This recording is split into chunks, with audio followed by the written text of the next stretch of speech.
एक बात समझने की जरूरत है, चुनाव में हिंसा की कोई जरूरत नहीं है, या कभी भी किसी चीज का हम लोग हिंसा के पक्षधर नहीं रहे। लेकिन अभी आचार संहिता चल रही है, आचार संहिता है, चुनाव का समय है, फिर भी चुनाव के दौरान कैसे कुछ लोग जो है बंदूक गोली लेकर के घूम रहे, बंदूक गोली लेकर के कैसे ये लोग घूम रहे कुछ लोग। और आप देखिएगा प्रधानमंत्री जी 30 साल पुरानी बातें करते हैं, 30 मिनट पहले क्या हुआ।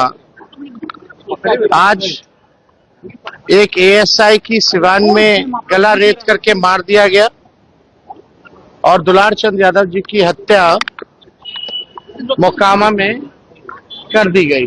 तो ये क्या है, किस प्रकार के, किस प्रकृति के लोग जो है बिहार को कब्जा किए हुए हैं, अब समझ में आ रहा है लोगों को। प्रधानमंत्री को आंख खोल करके ये चीजें देखनी चाहिए कि लोगों के बौखलाहट, हार का जो बौखलाहट है अब सबके सामने आ गया। कौन लोग हैं जो पैरोल पर इन लोगों को बाहर किया, कौन लोग हैं जिन अपराधियों को संरक्षण देने का काम कर रहे, और चुनाव में बंदूक लेकर के आचार संहिता में घूम रहे हैं। तो ये कौन सा राज कहा जाएगा।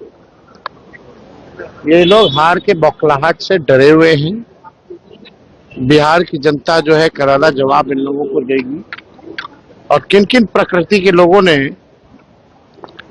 बिहार पर कब्जा रखा है, कभी 200 राउंड गोलियां चलाते हैं, कुछ नहीं होता है, कभी चुनाव के दौरान हत्या हो जाती है, कुछ नहीं होता। आप समझ जाइए कि शासन प्रशासन में जितने लोग बैठे हैं केवल अपराधी को संरक्षण देने के लिए बैठे हैं और अपने कुर्सी को बचाने के लिए इन लोगों को अपराधी को संरक्षण दे रहे हैं, केवल कुर्सी बचाने के लिए। प्रधानमंत्री कह रहे हैं कि आप भ्रष्टाचारी हैं और वादों का पिटारा खोल दिया है, ये उन्होंने आज कहा। वादा नहीं, प्रण है भैया। प्रधानमंत्री जी को थोड़ा पढ़ लेना चाहिए। प्रण है, प्रण। और प्रण को प्राण दिछावर करके भी इसके प्रण को पूरा करेंगे।